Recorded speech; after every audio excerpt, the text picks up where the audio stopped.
حیات لامکاں از قلم فضا عامر قسط نمبر 1 باب 1 رات کا آخری پہر کراچی کے بندرگاہ پر وردی میں ایک حیرت انگیز شخصیت دکھتی تھی۔ اس کی گہری آنکھیں سیاہ تھیں، خاموش شدت سے چمکتیں۔ اس کے پراعتماد چال میں با اختیار ہونے کا احساس واضح تھا، جبکہ اس کی حد درجہ مردانہ آواز نے آس پاس کے لوگوں کو سکون بخشا ہوا تھا۔ اس کی مسلط موجودگی کے باوجود اس کی مہربان اور ہمدرد طبیعت چمکتی تھی، جس میں سختی اور رعب کی آمیزش تھی۔ اسی رعب نے اس کو ایک قابل احترام اور محبوب شخصیت بنا دیا تھا۔ وہ حسین نہیں تھا، بس پرکشش تھا۔ حر حیدر شاہ، ایک نوجوان اور پرجوش CSS افسر، کراچی کی ہنگامہ خیز بندرگاہ پر کھڑا تھا۔ اس کی آنکھیں فخر اور مقصد کے حصول کے لیے ترس رہی تھیں، ڈاکوؤں کی تلاش میں جگہ کو سکین کر رہی تھیں۔ 29 سال کی عمر میں وہ پہلے ہی اپنی سر توڑ محنت سے وہ حاصل کر چکا تھا جس کے لیے لوگ ساری زندگی خواب دیکھتے تھے۔ محکمہ کسٹم میں اسسٹنٹ کلیکٹر بن جانا ایک دنیا کا خواب تھا۔ آج اسسٹنٹ کلیکٹر کے طور پر اس کا اب تک کا سب سے بڑا آپریشن تھا، اور وہ اسے کامیاب بنانے کے لیے پرعزم تھا۔ انٹیلیجنس نے تجویز کیا کہ ممنوعہ اشیاء کی ایک بڑی کھیپ بندرگاہ پہنچنے والی تھی، جو کارگو کے درمیان چھپی ہوئی تھی۔ حر کی ٹیم اس کا سراغ لگانے کے لیے انتھک محنت کر رہی تھی۔ سورج طلوع ہونے کو تھا اور آخرکار فتح کا لمحہ آ پہنچا۔ حر کے ریڈیو سے ایک آواز گونجی، "سر، ہمیں مل گیا!" اس کی ٹیم کے ایک رکن نے جوش سے کہا تھا، "کنٹینر نمبر TK-13-2 پر مشکوک نشانات ہیں، ہمیں معائنہ کرنا چاہیے۔" حر حیدر کا دل زور سے دھڑکا۔ یہ تھا اسسٹنٹ کلیکٹر کے طور پر اب تک کا سب سے بڑا امتحان۔ اس نے سر ہلا کر ان کو اجازت دی اور کنٹینر کی طرف بڑھنے لگا۔ وہ کنٹینر کے پاس پہنچا تو اس کی ٹیم پہلے ہی اسے گھیرے کھڑی تھی۔ ان کی نظریں حر کے ایک اشارے کی محتاج تھیں۔ اس نے اسبات میں سر ہلایا تو وہ سب ایک دم حرکت میں آ گئے۔ ایک زوردار چٹک کے ساتھ کنٹینر کا دروازہ کھلا اور کچھ رکن کنٹینر میں گھس گئے تھے۔ وہ اپنے ساتھ موجود ایک انٹیلیجنس آفیسر سے کچھ بات کر رہا تھا جب ایک پکار اس کے کانوں میں پڑی، "سر، ہمیں مل گیا ہے!" اس نے اپنے اوپر فخر اور راحت کی ایک لہر محسوس کی۔ حر اور اس کی ٹیم نے ممنوعہ اشیاء کے ایک بڑے ذخیرے کا پردہ فاش کر دیا تھا، جس کی مالیت بلیک مارکیٹ میں کروڑوں میں تھی۔ اس کی زندگی کا سب سے بڑا آپریشن ایک شاندار کامیابی بن چکا تھا۔ اگلے چند گھنٹے اور بھی مصروف گزرے تھے، کیونکہ انہوں نے ممنوعہ اشیاء کو ضبط کیا، اسمگلروں کو گرفتار کیا اور جائے وقوع کو محفوظ بنایا۔ جیسے ہی سورج بندرگاہ پر پوری طرح طلوع ہوا، حر صحافیوں اور کیمروں کے سمندر کے سامنے کھڑا تھا۔ "السلام علیکم!" اس نے بولنا شروع کیا۔ اس کی آواز پر اعتماد اور حسین تھی، ٹھہری ہوئی نرم آواز جس میں رعب واضح تھا۔ "آج ہم نے مجرمانہ انڈر ورلڈ کو ایک اہم دھچکا پہنچایا ہے۔ ہماری ٹیم نے اس آپریشن کو پایا تکمیل تک پہنچانے کے لیے انتھک محنت کی ہے، اور مجھے یہ کہتے ہوئے فخر ہے کہ ہم کامیاب ہوئے ہیں۔"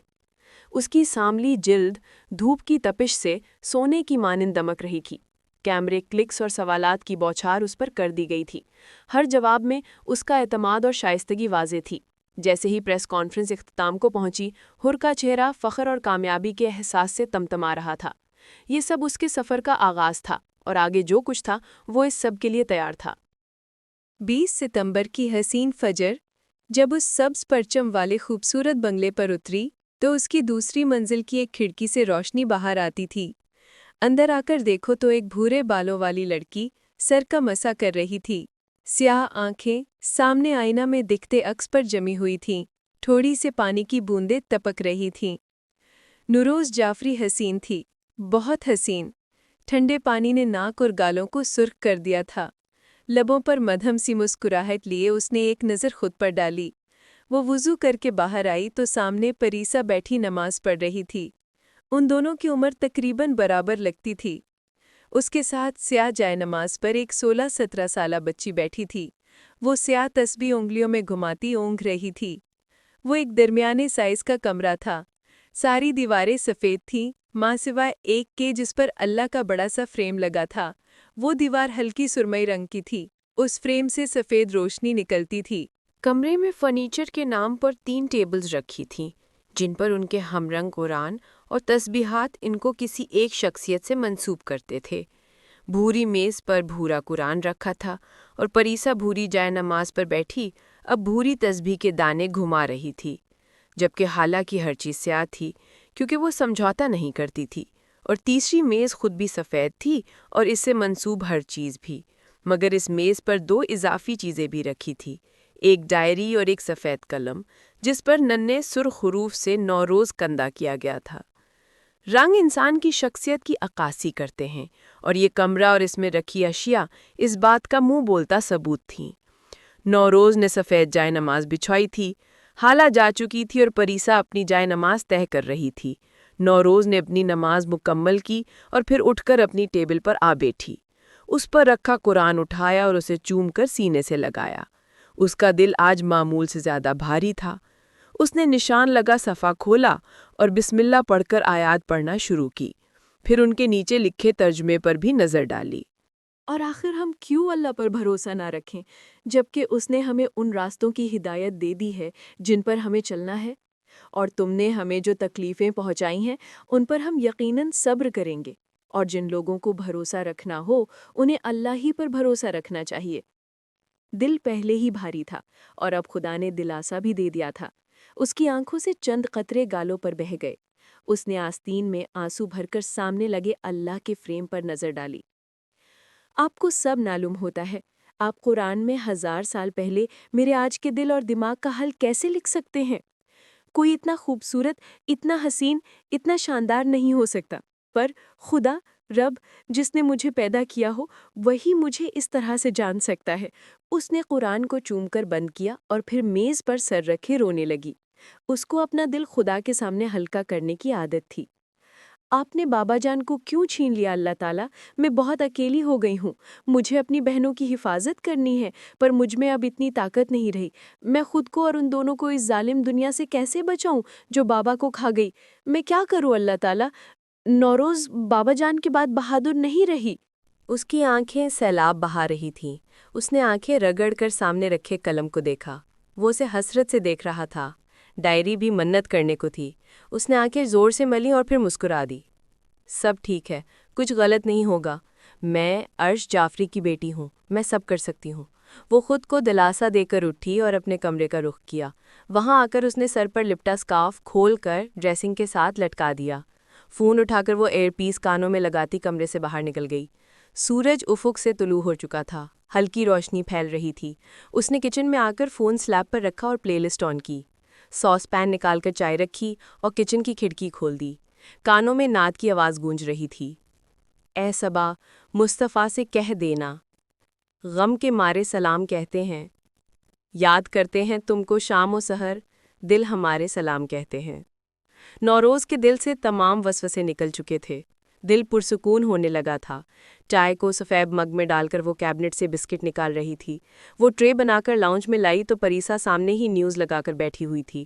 نوروز اس کے ساتھ بیٹھ گئی اور کان سے ایئر پیس نکال کر رکھ دیے، پھر کیچر سے اپنے بال آزاد کیے۔ وہ کچھ گیلے سے تھے۔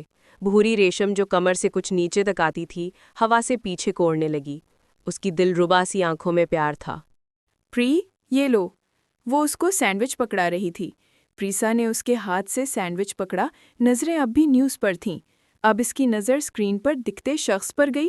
ہر حیدر شاہ پریس کانفرنس کر رہا تھا۔ اس کی آنکھیں اسکرین سے چپک سی گئی تھیں۔ بہت سال پہلے والا ہر حیدر یاد آیا تھا۔ پریسا اس کے ساتھ ہی بیٹھی بہت توجہ سے اے ہر کو سن رہی تھی، رک رک کر سینڈوچ بھی کھاتی جاتی۔ روز، یہ کتنا پراعتماد اور باوقار ہے نا؟ یاد ہے تمہیں جب بابا جان کے پاس آتا تھا کیسا عام سا لڑکا تھا، سر تک نہیں اٹھاتا تھا۔ پریسا ہنس کر بولی تو نوروز نے کوئی جواب نہیں دیا، بس مسکرا دی۔ تم یہ دیکھو کہ اس نے سمگلنگ کا پردہ چاک کرنے کا اتنا بڑا کام کیا ہے، آخر بابا جان کا اسٹوڈنٹ ہے، یہ جنون تو بنتا ہے۔ نوروز نے سر اس بات میں ہلا دیا، آنکھیں رشک سے اسے دیکھ رہی تھیں۔ وہ پراعتماد ہی نہیں، ایماندار بھی ہے، اس کی آنکھوں سے ایمانداری چھلکتی ہے۔ جیسے یہ بات کرتا ہے لہجے سے سچائی کی خوشبو آتی ہے۔ پتہ نہیں لوگ اسے غصے والا اور سرپھرا کیوں کہتے ہیں۔ نوروز کو اس کی تعریف کرتے دیکھ پریسا مسکراہٹ کے ساتھ اس کی طرف متوجہ ہوئی۔ روز تم مجھ سے متاثر ہو، کیا تم نہیں؟ نوروز قدرے شرمائی مگر نظریں اب بھی ہر حیدر کے چہرے پر تھیں تو ظاہر نہیں ہوا۔ میں ہوں متاثر پری، ہر روز ایسا نہیں ہوتا کہ آپ کسی کو اپنے کام کے بارے میں اتنا پرجوش دیکھیں۔ ویسے یہ متاثر کن نہیں ہے۔ نوروز کے آخری جملے پر پریسا شرارت سے ہنستی۔ اگر وہ بہت ہینڈسم ہوتا تو میں کہتی کہ تم۔ اس کی بات سن کر نوروز ہنستی۔ اچھا چلو وہ بھی مان لیا، مگر وہ ہنستی ہوئی ایک دم سنجیدہ ہوئی۔ نہیں پری، یہ سب اس سے بڑھ کر ہے۔ شکل، صورت اور محبت سب کچھ نہیں ہوتا۔ وہ ایک عظیم انسان لگتا ہے جس میں دیانتداری اور اقدار ہیں۔ یہی چیز مجھے واقعی پرکشش لگتی ہے۔ پریسا نے سمجھ کر سر ہلایا۔ مطلب اس میں یہ سب ہے اور تمہیں وہ پرکشش لگتا ہے؟ نوروز نے چونک کر اس کا چہرہ دیکھا جہاں صرف شرارت تھی۔ اش اش، وہ ہنسکی ہوئی ٹرے اٹھا کر چلی گئی۔ وہ مستقبل کے بارے میں بہت کم جانتی تھی کہ جلد ہی ان کے راستے ٹکرا جائیں گے اور ان دونوں کی زندگیاں ان طریقوں سے بدل جائیں گی جس کا اس نے کبھی تصور بھی نہیں کیا تھا۔ وہ ٹرے رکھ کر کمرے میں چلی گئی تھی۔ آدھے گھنٹے بعد یونیورسٹی کے لیے نکلنا تھا۔ جیسے ہی پریس کانفرنس ختم ہوئی، حر کا فون اس کے ساتھیوں اور اعلیٰ افسران کی مبارکباد سے گونج اٹھا۔ وہ اپنی محنت کی توثیق اور خوشی سے مسکرا دیا۔ چیف کلیکٹر مسکراہٹ کے ساتھ اس کے پاس آیا۔ حر، واہ لڑکے، تم نے تو مجھے خوش کر دیا۔ سلطان کو فخر ہوگا تم پر۔ تمہاری مہارت نے تو میرا سر فخر سے بلند کر دیا۔ وہ اس کا کندھا ٹھوک کر بولے تھے۔ شکریہ جناب، مگر میں اپنی ٹیم کے تعاون کے بغیر کچھ نہیں کر سکتا تھا۔ وہ بھی اس مبارکباد کے حقدار ہیں۔ رپورٹرز اب چیف کلیکٹر کو دیکھ کر ان کی طرف دوڑ پڑے تھے۔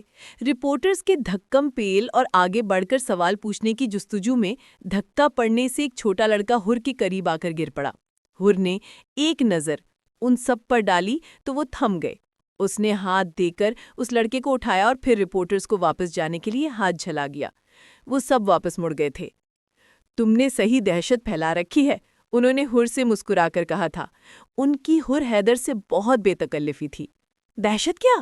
ایک دو کے کان لال کر دو تو بندہ بدنام ہو جاتا ہے، حر نے کان کے پیچھے ناخن رگڑ کر مسکراتے ہوئے کہا تھا۔ میں تمہاری ترقی کے بارے میں سوچوں گا۔ چیف کلیکٹر اس کی پیٹھ ٹھوک کر بولے اور دوسری جانب چلے گئے۔ مہینوں کی انتھک محنت کے بعد یہ پہچان اور تعریف کیک پر آئسنگ جیسی تھی۔ نوروز جعفری یونیورسٹی میں کتابوں اور نوٹس کے ڈھیر میں گھری بیٹھی تھی۔ سیاہ عبایا اور سیاہی نقاب جس سے جھلکتی آنکھیں بھی سیاہ تھی، بے حد پرکشش۔ ہاتھوں میں زیور کے نام پر ایک انگوٹھی اور ہلکے بڑے ناخن جن کو نفاست سے تراشا گیا تھا۔ وہ اپنی پڑھائی میں مگن تھی۔ اس کا پرسکون انداز آس پاس کی افراتفری کے بالکل برعکس تھا۔ اچانک کسی آواز نے اس کے سکون میں خلل پیدا کیا۔ ہیلو روز، کیا میں تم سے 1 منٹ کے لیے بات کر سکتا ہوں؟ وہ آہٹ سے پہچان چکی تھی تو کلس کر چہرہ اٹھایا۔ سامنے کھڑا لڑکا دراز قد تھا، کھلا گریبان، گلے میں لٹکتی چین اور دانتوں میں دبا کاغذ۔ نور روز نے ایک ٹھنڈی آہ بھری۔ اب علی اس کے سر پر سوار ہونے والا تھا۔ کیا بات ہے علی؟ اس نے سکون سے پوچھا تھا۔ علی کرسی نکال کر بیٹھا اور اس کے قریب جھکا۔ اس کی آواز دھیمی تھی، قائل کرنے والی۔ روز، میں… نور روز نے اس کی بات پہلے لفظ پر ہی کاٹ دی تھی۔ نور روز۔ اس کا لہجہ صبح کی شرمیلی لڑکی سے یکسر مختلف تھا۔ نور روز، میں جانتا ہوں کہ ہم دونوں میں بہت فرق ہے، لیکن ہم ایک بہترین ٹیم بن سکتے ہیں۔ ہم مل کے پڑھائی کریں گے، نئے آئیڈیاز پر کام کریں گے، کافی پینے جائیں گے اور… وہ اسے پر امید نظروں سے دیکھ رہا تھا جب اس کی بات دوسری دفعہ کاٹی گئی۔ علی، میں تمہاری پیشکش کا احترام کرتی ہوں، لیکن مجھے اس میں دلچسپی نہیں ہے۔ میری ترجیحات مختلف ہیں، نہ کہ یہاں دکھنے والے ہر دوسرے شخص کی طرح عشق و محبت اور ڈیٹنگ۔ اس کی بات سن کر علی کا چہرہ بجھ گیا، لیکن اس نے ہار ماننے سے انکار کیا۔ چلو پھر، صرف ایک کافی؟ میں وعدہ کرتا ہوں کہ تمہاری حدود کا احترام کروں گا۔ نوروز کے پرسکون انداز میں جھنجھلاہٹ پیدا ہوئی۔ علی، تمہیں میرے فیصلے کا احترام کرنا ہے اور میں تمہیں انکار کر چکی ہوں۔ اب مجھے اکیلا چھوڑ دو۔ علی نے اس کا چہرہ دیکھا۔ ایک پل کو اس کے چہرے کے زاویے بگڑے، مگر پھر وہ مسکرا کر اٹھ کھڑا ہوا۔ حسن ہو اور نخرہ نہ ہو، وہ ذرا بلند آواز میں بولا تھا۔ 2-4 لوگوں نے اسے مڑ کر دیکھا تھا اور 2-4 نے نوروز کو۔ وہ پرسکون ہو کر بیٹھی رہی۔ وہ خدا کی بنائی حدود کو پامال نہیں کرنا چاہتی تھی۔ وہ خود کو جانتی تھی۔ خود کو نفس کی خواہشات کے پیچھے لگا کر بے وقار کر دینا دنیا کی سب سے بڑی بے وقوفی تھی، اور نوروز جعفری اپنا ہر قدم پھونک پھونک کر رکھنے کی عادی تھی۔ اب اگر اس نقاب والی خودار لڑکی کو چھوڑ کر یونیورسٹی کے دوسرے حصے میں آؤ تو یہاں بھی ایک خودار لڑکی کھڑی تھی۔ نیلے رنگ کا عبایا پہنے وہ ہم رنگ سکارف ذرا ڈھیلا سا لپیٹے کھڑی تھی۔ اس کی آنکھیں ذرا تیکھی تھیں، بادامی رنگ کے تیکھے نقوش۔ وہ ایک دراز قد لڑکے کے سامنے کھڑی تھی۔ وہ لڑکا اسے کچھ بتا رہا تھا اور وہ مگن سی اسے سن رہی تھی، جیسے اس کو سننے کے علاوہ دنیا میں کوئی دوسرا کام باقی نہ ہو۔ اب ان باتوں کا کوئی فائدہ نہیں، تم بتاؤ کافی پینے چلیں؟ پریسا نے ایک ابرو اٹھا کر اسے دیکھا۔ اس کی نظر میں کچھ نہیں تھا، بس ایک سادہ سی نظر کا سادہ سا سوال۔ صالح ابراہیم ذرا سٹ پٹا گیا۔ میرا مطلب تھا کہ ہم ہیرو روز کو بھی ساتھ لے چلتے ہیں۔ پریسا اس کو سن کر مسکرا دی۔ چلو، اب وہ اس دراز قد لڑکے کے پیچھے چل رہی تھی۔ وہ تیزی سے آگے بڑھا اور ایک لڑکی سے کچھ بات کی۔ وہ مشتعل لگتی تھی۔ اس نے صالح کو ہاتھ کے اشارے سے چلے جانے کا کہا۔ وہ چہرے پر مایوسی لیے واپس لوٹ آیا۔ نہیں مانی نا؟ دیکھو صالح، میں نے پہلے بھی تمہیں کہا ہے کہ خوددار بنو، اپنی ذات کو معزز رکھو، کیوں اس کی نظر میں گرے جا رہے ہو؟ پریسا فکر مندی سے کہہ رہی تھی۔ محبت سے دستبرداری دینا آسان نہیں ہوتا، مگر تم نہیں سمجھ سکتی نا، وہ کہتے ہوئے آگے بڑھ گیا۔ پریسا کے چہرے پر ایک زخمی مسکراہٹ ابھری۔ سمجھ تو تم نہیں سکے صالح ابراہیم۔ وہ اس کے پیچھے قدم اٹھاتی اب لائبریری کی جانب بڑھی۔ اسے دور بیٹھی نوروز نظر آئی تو وہ تیزی سے اس کے پاس آئی۔ صالح بھی اس کے پیچھے ہی تھا۔ روز، کافی پینے چلو گی پلیز؟ پریسا اس کے ساتھ بیٹھتی اس کے کندھے پر سر رکھتی بولی۔ اس نے ایک نظر اپنی بہن پر ڈالی تو دوسری ماموزات پر۔ اس کی آنکھوں میں نرمی تھی، پیار تھا، فکر بھی تھی۔ وہ کچھ لمحے پریسا کو دیکھتی رہی۔ چلو، پریسا پرجوش سی اٹھ کر کھڑی ہوئی۔ نوروز اپنے نوٹس فائل میں لگا رہی تھی۔ آج صالح ان کو ایک نئے ریسٹورانٹ لے آیا تھا۔ نوروز اپنے فون پر ایک پریس کانفرنس کے بعد کے مناظر دیکھ رہی تھی۔ ان دونوں کی کافی آ چکی تھی۔ نوروز نے اپنے لیے ملک شیک آرڈر کیا تھا۔ اس نے نقاب ذرا سا اٹھا کر اسٹرا سے ایک سپ لیا، پھر آنکھیں بند کر کے مزہ لیا اور کہنے لگی، یہاں ہم پہلے کیوں نہیں آئے؟ کیا کمال ذائقہ ہے۔ پریسا جو اپنی کافی کی تصویر انسٹاگرام پر اپلوڈ کر رہی تھی اس کو دیکھ کر مسکرائی۔ ہم یہاں بابا جان کے ساتھ آئے تھے۔ روز، تمہیں کیا یاد ہوگا؟ ایک اس کی میموری، پریسا کہہ کر اپنے موبائل پر مصروف ہو گئی۔ صالح نے نقاب میں سے جھلکتی آنکھوں کی جوت بجھتے دیکھی۔ روز، اب تم اداس پنچھی مت بن جانا، ویسے ہی زمانہ بہت خراب ہے، کسی کو محبت کی قدر نہیں۔ وہ مصنوعی دکھ سے بولا تو نوروز برس پڑی۔ صالح زمانے کو خراب نہیں کہتے، اب کیا فارسی میں سمجھاؤں؟ خدا زمانے کی قسم کھاتا ہے، اور جس چیز کی قسم خدا اٹھا لے وہ خراب کیسے ہو سکتی ہے؟ پھر ایک اور گھونٹ بھر کر بولی، تم ہیر کی بات کر رہے ہو؟ تم نے اسے پرپوز کیا؟ کب؟ کیا کہا ہے اس نے؟ وہ جیسے صالح کی آنکھیں پڑھتی سوال پر سوال کیے گئی۔ کل کیا، اور ہیر نے صاف انکار کر دیا۔ آف کورس روز، یہ وہ نہیں ہے جو ہیر جیسی لڑکی کی چوائس بنے۔ وہ ایک شاندار اور قابل رشک انسان سے شادی کرے گی۔ پریسا کی بات سن کر وہ اداسی سے بولنے لگا۔ وہ صحیح سے بات بھی نہیں کر رہی، اب تو ہمارے درمیان کی دوستی بھی نہیں رہی۔ جب انسان کو معلوم ہو کہ محبت کے اظہار سے اسے نہ تو محبت ملے گی اور نہ ہی دوستی قائم رہے گی تو خاموش رہنا چاہیے، خود کو اپنی اور دوسرے کی نظروں میں گرانا نہیں چاہیے۔ پریسا کا لہجہ ذرا بے لچک سا تھا۔ پری بھی نائس ٹو ہم، نوروز ہنسی دبائے بولی۔ اس کا دل ٹوٹا ہے یار۔ صالح، تمہیں اس وقت نصرت فتح علی خان کو سننا چاہیے۔ رکو میں کچھ پلے کرتی ہوں۔ کیا لگاؤں؟ وہ دانستہ اپنا فون اٹھا کر بولی۔ دل پہ زخم کھاتے ہیں اور مسکراتے ہیں۔ آخر میں اس کی ہنسی نکلی تو پریسا نے اس کے ہاتھ پر تالی ماری۔ وہ دونوں ہنس رہی تھیں اور صالح انہیں دیکھ کر کلس کر رہ گیا۔ آج تو میں پھوپھو کو بتاؤں گا، تم دونوں دیکھو ذرا، صالح نے تب کر کہا تو پریسا نے اس کا چہرہ دیکھا جو سرخ ہو رہا تھا۔ کیا بتاؤ گے؟ کہ تم نے ہیر کو پرپوز کیا تھا؟ نوروز نے ایک آبرو اٹھا کر پوچھا۔ نہیں، یہ بتاؤں گا کہ علی نے تمہیں پرپوز کیا ہے۔ صالح کی بات سن کر وہ دونوں چونک کر اس کا چہرہ دیکھنے لگیں، پھر نظر گھما کر ایک دوسرے کو دیکھا۔ ایک سیاہ لمحہ گزرا اور وہ دونوں ہنس پڑی۔ جاؤ بتاؤ ممی کو، ویسے کیا بتاؤ گے کہ علی نے مجھے پرپوز کیا؟ یہ تو میں ان کو بتا چکی، نوروز نے معصومیت سے کہا تھا، اور یہ بھی بتا دیا کہ اس نے علی کا پرپوزل ریجیکٹ کر دیا ہے۔ اب تم کیا بتاؤ گے؟ پریسا نے بھی اس کی بات کی تقلید کرتے کہا تھا۔ ان دونوں بہنوں کی نگاہ ملی، وہ فکر کی نگاہ تھی۔ میں دیکھ لوں گا تم دونوں کو۔ صالح نے دانت پیستے کافی کا کپ اٹھایا۔ پری کو تم دیکھتے رہتے ہو، لیکن اگر میری طرف دیکھنے کا ارادہ ہے تو پہلے سوچ لینا۔ نوروز نے اپنا فون نکال کر چہرے کے سامنے کیا۔ اٹھو، کلاس شروع ہونے میں 10 منٹ باقی ہیں، وہ پریسا کو کہہ رہی تھی۔ کافی ختم کر کے وہ تینوں واپس یونیورسٹی پہنچے تھے۔ کلاس شروع ہو چکی تھی۔ یہاں سے کچھ دور ہی کالج کے ایک بینچ پر ایک اور خوددار لڑکی بیٹھی تھی۔ اس کے ہاتھ میں کولڈ کافی تھی۔ وہ اسٹرا کو اس میں گول گول گھماتی ایک شان بے نیازی سے بیٹھی ذرا سوچوں میں گم دکھتی تھی۔ کالج کے نیلے اور سفید یونیفارم پر کندھوں تک آتے بھورے بال اور سیاہ آنکھیں جن میں بھر بھر کر کاجل لگا رکھا تھا، گوری رنگت پر ہلکے گلابی گال اور لپسٹک اسے حسین بناتی تھی۔ اس کو دیکھ کر بآسانی پہچانا جا سکتا تھا کہ یہ عرش جعفری کی چھوٹی بیٹی ہے۔ سامنے سے ایک لڑکی چلتی ہوئی آئی۔ اس کی نظر حالہ پر پڑی تو وہ اس سے مخاطب ہوئی۔ کل تمہارے بابا کی برسی تھی نہ حالہ، مجھے لگا تم آج نہیں آؤ گی۔ وہ حالہ کی کلاس فیلو تھی جو دل میں جلن کا کانٹا چبھوئے رکھتی تھی۔ ہمارے ہاں تو برسی ایک دن کی ہوتی ہے، تم لوگ کیا پورا ہفتہ مناتے ہو؟ اس کے لہجے میں معصومیت نہیں نہ ہی لچک۔ وہ ایک شان سے بال کان کے پیچھے اڑا کر اٹھی اور آگے بڑھ گئی۔ اس لڑکی نے مڑ کر حالہ جعفری کو دیکھا تھا، جس پر کالج کا ہر وجود مہربان تھا۔ ہر لڑکی کو اس سے انسپائر ہونا تھا تو ہر لڑکے کو اس پر کرش تھا۔ وہ ہر چیز میں پرفیکٹ ہونے کے ساتھ ساتھ بلا کی حسین بھی تھی۔ گریڈز اس کے ایسے تھے کہ ہر ٹیچر کو اس سے محبت تھی۔ وہ چلتی تھی تو محسوس ہوتا تھا کہ جگہ عرش جعفری کے نام سے منسوب ہے۔ اس لڑکی نے سر جھٹکا۔ اتنا بھی کیا غرور؟ اس نے جل کر کہا تو پیچھے سے حالہ کی آواز آئی۔ یہ غرور نہیں، خودداری ہے۔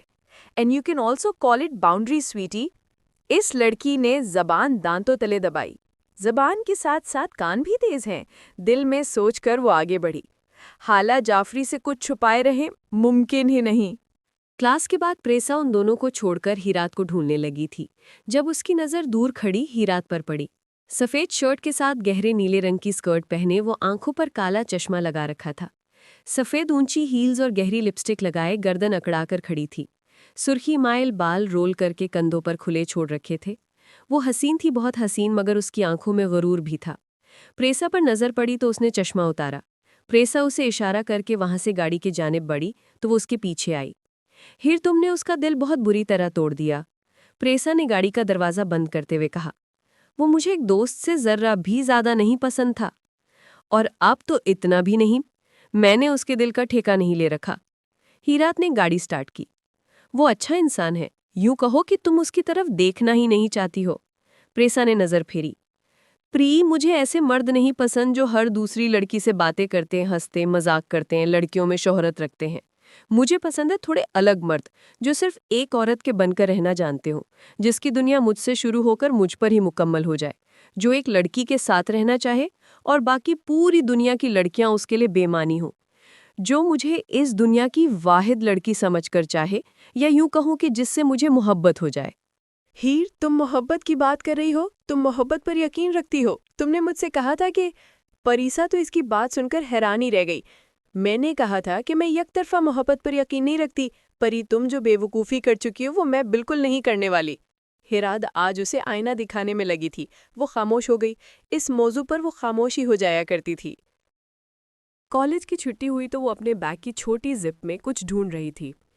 ہاتھ میں پکڑا سیاہ نفیس بیگ پھسل رہا تھا۔ بھورے بال پینسل سے جوڑے میں باندھ رکھے تھے۔ اس کی چہرے کی تشویش ایک دم ہنسی میں بدلی۔ بالوں تک جاتا اس کا دایاں ہاتھ، جھٹکے سے کندھوں پر بکھرتے بال اور ہاتھ سے بیگ میں منتقل ہوتی پینسل۔ یہ حسین منظر دور گاڑی میں بیٹھے ایک وجود نے بھی دیکھا تھا۔ آج حالہ جعفری کو اندازہ نہیں تھا کہ وہ کس کی نظر میں آئی تھی۔ اندازہ تو اس وقت آپ کو بھی نہیں ہے۔ یونیورسٹی کے بعد نوروز سالے کے ساتھ گھر آئی تھی۔ اس کا ڈرائیور کام چھوڑ گیا تھا اور ابھی کسی دوسرے کا انتظام نہیں ہوا تھا۔ پریسا ہیرات کے ساتھ مال گئی تھی۔ السلام علیکم۔ وہ گھر میں داخل ہوئی تو سامنے کوئی نظر نہیں آیا۔ عائشہ جھاڑو لگا رہی تھی۔ آپی، تم اکیلی ہو؟ پری کہاں ہے؟ تم پھر مسالے کے ساتھ آئی ہو؟ حالہ، تم اپنی زبان بند رکھا کرو، کسی دن کاٹ کر پھینک دوں گا۔ سالے جو پیچھے سے آ رہا تھا اس کی بات سن کر آگ بگولا ہوا۔ میرا باپ ضرور مر گیا ہے، مگر اس بات کا یہ مطلب نہیں ہے کہ کوئی بھی آتا جاتا میری زبان کاٹتا پھرے۔ سو واچ یور ٹون۔ حالہ انتہائی بے لچک لہجے میں کہہ کر مڑ گئی تھی۔ نوروز نے اسے جاتا دیکھا، پھر سالے کو جس کی رنگت پھیکی پڑ گئی تھی۔ تم نے اسے مذاق میں کہا تھا سالے، تمہیں لحاظ رکھنا چاہیے۔ ہاں شاید، ہیر کا غصہ اس پر اتار دیا۔ وہ ذرا شرمندگی سے بولا، تم جانتے ہو کہ وہ کتنی حساس ہے۔ اچھا بیٹھو، میں کھانا لگواتی ہوں۔ نوروز نے بیگ رکھا اور کچن کی جانب بڑھی۔ نہیں، میرا پلان ماما کے ساتھ ہے، پھپھو کو سلام کہنا۔ وہ واپس مڑ گیا تو نوروز نے اسے جاتا دیکھا، پھر حالہ کے کمرے کا رخ کیا۔ دروازے پہ دستک دی تو حالہ نے کوئی جواب نہیں دیا۔ نوروز نے 2 دفعہ مزید دستک دی اور اندر داخل ہو گئی۔ حالہ، کیا وجہ ہے کہ آج کل الجھی رہتی ہو؟ سالے سے بھی تلخ کلامی کی اور کمرے سے باہر آنا جانا بھی چھوڑ رکھا ہے۔ ممی روز ڈنر پر تمہارا پوچھتی ہیں۔ نوروز چلتی ہوئی اس کے پاس جا بیٹھی۔ میں اب کسی سے مذاق نہیں کروں گی آپی، سالے سے ہمارا کوئی تعلق ہے بھی نہیں۔ میری زندگی میں کوئی مرد نہیں ہے، بابا جان بھی چلے گئے ہیں۔ وہ بولی تو کہیں سے بھی مضبوط نہیں دکھتی تھی۔ سالے کی بات نہیں ہے، کچھ اور ہے جو تمہیں پریشان کر رہا ہے، بتاؤ مجھے۔ نوروز نے جیسے اس کی آنکھیں پڑھتے کہا تھا۔ آپی، تم میری ماں مت بنا کرو، وہ خفگی سے بولی تو نوروز مسکرا دی۔ یہ جملہ وہ حالہ سے دن رات سنتی تھی، کبھی ہنس کر، کبھی رو کر، کبھی غصے سے، کبھی پیار سے، مگر اس کا یہ جملہ بولنا فرض تھا۔ نوروز نے ذرا ساتھ کھسکتے اسے گلے سے لگایا۔ بابا جان کو مس کرتی ہو تم، میں جانتی ہوں، مگر میرا بچہ آپی کی بھی تو جان بستی ہے نا تم میں۔ میں مرد نہیں ہوں، مگر میں تمہاری حفاظت کر سکتی ہوں۔ وہ ابھی اور بھی کچھ کہتے جب حالہ پھوٹ پھوٹ کر رو دی، پھر ذرا گہرا سانس کھینچ کر اس سے دور ہوئی۔ آپی، تم مجھے پروٹیکشن دو گی؟ ہاں آپی کی جان، وہ مان سے کہہ رہی تھی۔ پھر کل کیوں نہیں دی، جب سب مجھ سے بابا کے قاتل کے بارے میں سوال کر رہے تھے؟ آپی، مجھے کل کیوں نہیں بچایا ان کی گندی اور مانے خیز نظروں سے؟ آپی، تم مجھے کیا پروٹیکٹ کرو گی؟ تم تو خود صدمے سے مر جاؤ گی۔ ایک بات میری یاد رکھنا، میرے علاوہ تم سے اتنا پیار کوئی نہیں کرتا، کوئی تمہارا نہیں ہے، صرف حالہ تم سے پیار کرتی ہے، صرف حالہ تمہاری ہے۔ نوروز کی آنکھیں بھی بھیگنے لگی تھی۔ تمہیں کیا ہوا ہے حالہ؟ مجھے کھل کر سب کچھ بتاؤ، وہ اسے تھپکتی ہوئی بول رہی تھی۔ مجھے کچھ وقت چاہیے، بس 1 دن یا 2، میں سب بتاؤں گی۔ میں اب اس بوجھ تلے اور نہیں دب سکتی، میرا سانس گھٹتا ہے۔ وہ اپنے آنسو صاف کرتے ہوئی بولی تو نوروز نے بھی اپنی آنکھیں مسل دیں۔ اچھا ٹھیک ہے، اب بتاؤ میری جان نے کچھ کھایا ہے یا میرے ساتھ کھانا ہے؟ نوروز اس سے پوچھ رہی تھی جب پریسا کمرے میں داخل ہوئی۔ اس کے ہاتھ میں بیگز تھے۔ اس سے پہلے وہ کچھ کہتی، حالہ کی آنکھیں دیکھ کر اس کے پاس آئی۔ روز، اس سے کیا ہوا ہے؟ کیا ہوا ہے حالہ؟ رو کیوں نہیں ہو؟ پریسا تیزی سے اس کے پاس آئی تھی۔ ظاہر ہوتا تھا کہ ان تینوں میں روایتی بہنوں والی چڑ اور جھگڑے بہت کم تھے۔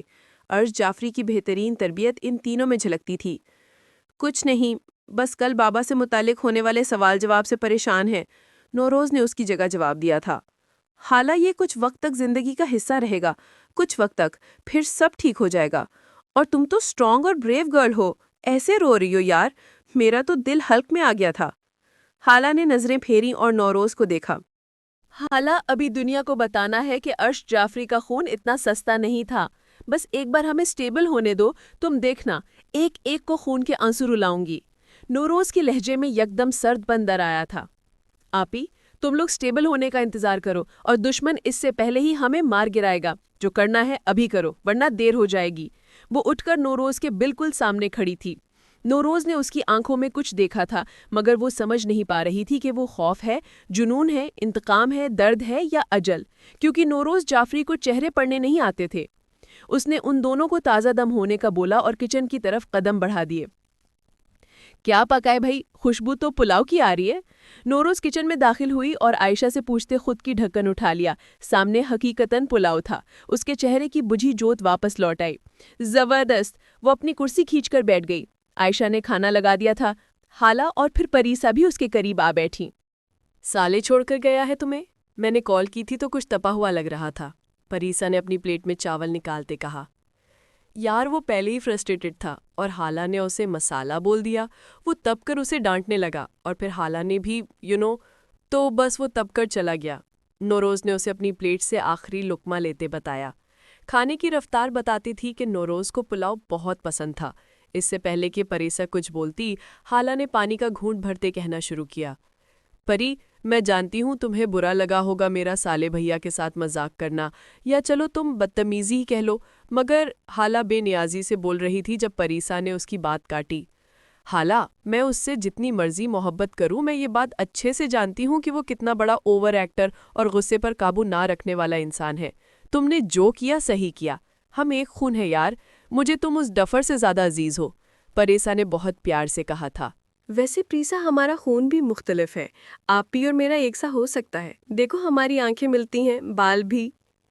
حالہ شرارت سے کہہ رہی تھی مگر اس کے لہجے میں سنجیدگی سی تھی۔ پریسا اس کے جملوں کے اثر سے اب باہر آئی تو کہنے لگی، حالہ تم بھول رہی ہو کہ میں عرش جعفری کی بیٹی ہوں، جس کے باپ نے اسے جھکنا نہیں سکھایا۔ پریسا نے ہاتھ میں پکڑا لقمہ منہ میں رکھا۔ عرش جعفری کی 2 بیٹیاں، حالہ نے زیر لب دہرایا۔ محبت معلوم ہے کیا ہوتی ہے؟ محبت کسی کو اپنی تباہی کا حق دینے کا نام ہے، اور پھر آنکھیں بند کر کے یقین کرنا کہ وہ تمہاری زندگی کی ڈور میں آگ نہیں لگائے گا۔ اس کا لہجہ ایک دم ذرا دب گیا تھا۔ کچھ لمحے تینوں کے درمیان خاموشی رہی۔ جلد یا بدیر میں یہ حق اس سے چھین لوں گی۔ میں اپنے لیے آگ نہیں چن سکتی۔ محبت ہو جانا برا نہیں ہوتا، اس کے بعد اٹھائے جانے والے اقدامات برے ہوتے ہیں۔ مجھ میں ابھی اتنا وقار اور خودداری باقی ہے کہ میں کم از کم سالے جیسے مرد کے پیچھے نہیں بھاگوں گی۔ نوروز نے اس کی آنکھوں میں قرب دیکھا تو اس کے ہاتھ پر ہاتھ رکھ کر دبایا۔ میں ایک دن اسے اپنے دل سے نوچ پھینکوں گی روز، میں اپنے آپ کو اس بیکار لڑکے کے لیے بے مول نہیں کروں گی۔ اس نے بے بسی سے نظر اٹھا کر نوروز کو دیکھا تو چونک گئی۔ اس کی آنکھیں بھیگی ہوئی تھیں۔ تمہیں کیا ہوا ہے روز؟ تم رو کیوں رہی ہو؟ میری باتیں اتنی رلانے والی تو نہیں تھی، ہے نا حالہ؟ آخر میں اس نے حالہ سے پوچھا تو وہ نفی کرتی اٹھ کر نوروز کے پاس گئی۔ آپی، تم ابھی اندر بھی رو پڑی تھی، کیا ہوا ہے؟ ممی نے کچھ کہا ہے؟ تم ایسے رونے کی عادی نہیں ہو۔ حالہ آنکھیں چھوٹی کیے اسے دیکھ کر پوچھ رہی تھی۔ میں تمہارا دکھ سمجھتی ہوں پرے، مجھے معلوم ہے یہ محبت تمہیں بہت تکلیف دیتی ہے۔ نوروز پریشا کی طرف متوجہ تھی جب حالہ نے اس کا چہرہ اپنی طرف موڑا۔ آپی، تم بھی بری ایکٹر ہو، صحیح سے بتاؤ۔ پتہ نہیں، میرا دل بہت گھبرا رہا ہے حالہ، مجھے ایسا لگتا ہے جیسے کچھ بہت برا ہونے والا ہے۔ میری چھٹی حس مجھے ریڈ زون دکھا رہی ہے، مجھے راتوں کی نیند نہیں آ رہی۔ وہ روتی تھی تو اس کی آنکھیں شیشہ کی طرح چمکتی تھیں، البتہ آنسو بہت کم بہہ رہے تھے، ٹھہر ٹھہر کر، ایک ایک کر کے انہیں بآسانی گنا جا سکتا تھا۔ کچھ نہیں ہوتا یار، تم صدقہ دے دیتی، پریسا نے ہاتھ جھلا کر غیر سنجیدگی سے کہا۔ بابا جان کہتے تھے کہ عورت کی چھٹی حس کبھی جھوٹ نہیں بولتی آپی۔